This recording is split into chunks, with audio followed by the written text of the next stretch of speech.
এবং এখন মঞ্চে আসতে অনুরোধ জানাচ্ছি মুনমুন চক্রবর্তী সেনকে।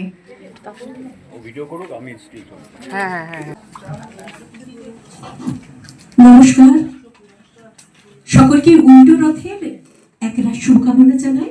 মহাবঙ্গ সাহিত্য সংসদ সাহিত্য পরিষদ আয়োজিত আলো অন্তহীন আলোর সকলকে সাদর অভ্যর্থনা জানাই। আমি মুনমুন চক্রবর্তী সেন, হলদিয়া থেকে, হলদিয়ার Indian Centre for Advancement of Research and এডুকেশনের অ্যাকাউন্টস ডিপার্টমেন্টে আছি।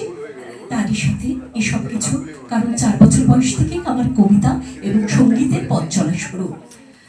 আমার হিয়ার মাঝে লুকিয়েছিলে, দেখতে আমি পাইনি তোমায়, দেখতে আমি পাইনি তোমার।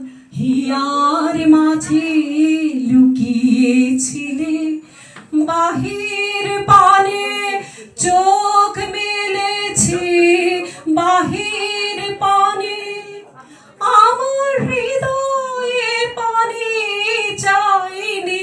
আমার হিয়ার মাঝে লুকিয়েছিলে, দেখতে আমি পাইনি তোমায়, দেখতে আমি পাইনি। আমার হিয়ার মাঝে লুকিয়েছিলে।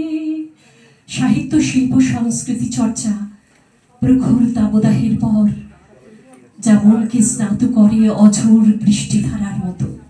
যে কবিতাটি বলে আমি মিদনাপুর ডিস্ট্রিক্ট চ্যাম্পিয়নশিপ পেয়েছিলাম খুব ছোট বয়সে, যখন ক্লাস 9-এ পড়ি, সেই কবিতাটি এখন আপনাদের সামনে উচ্চারণ করছি, আবৃত্তি করছি। মুনমুন চক্রবর্তী সেন, কলকাতায় জন্মস্থান, বিহারা পর্ণশ্রীতে বাপের বাড়ি। ওকে। বিশ্বকবি রবীন্দ্রনাথ ঠাকুরের পরিচয়। একদিন তরিখানা থেমেছিল এই ঘাটে লেগে, বসন্তের নূতন হাওয়ার বেগে। তোমরা সুধাই ছেলে মরে ডাকি, পরিচয় কোনো আছে নাকি, যাবে কোনখানে? আমি শুধু বলেছি কে জানে।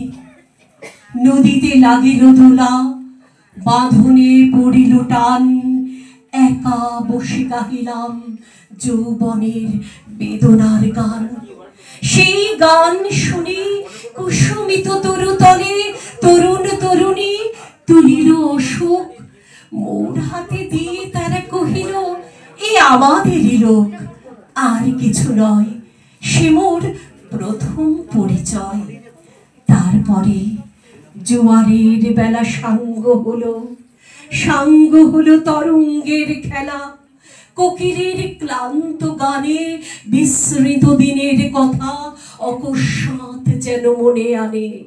কনক চাপার দল পড়ে ছুড়ে ভেসে যায় দূরে, ফাল্গুনের উৎসব রাতের নিমন্ত্রণ লিখন পাতির ছিন্ন অংশ তারা অর্থহারা। ভাটার গভীর টানে তরিখানা ভেসে যায় সমুদ্রের পানে। নূতন কালের নবযাত্রী ছেলে মেয়ে শুধাইছে দূর হতে চেয়ে, সন্ধ্যার তারার দিকে বহিয়া চলেছে তরুণীকে।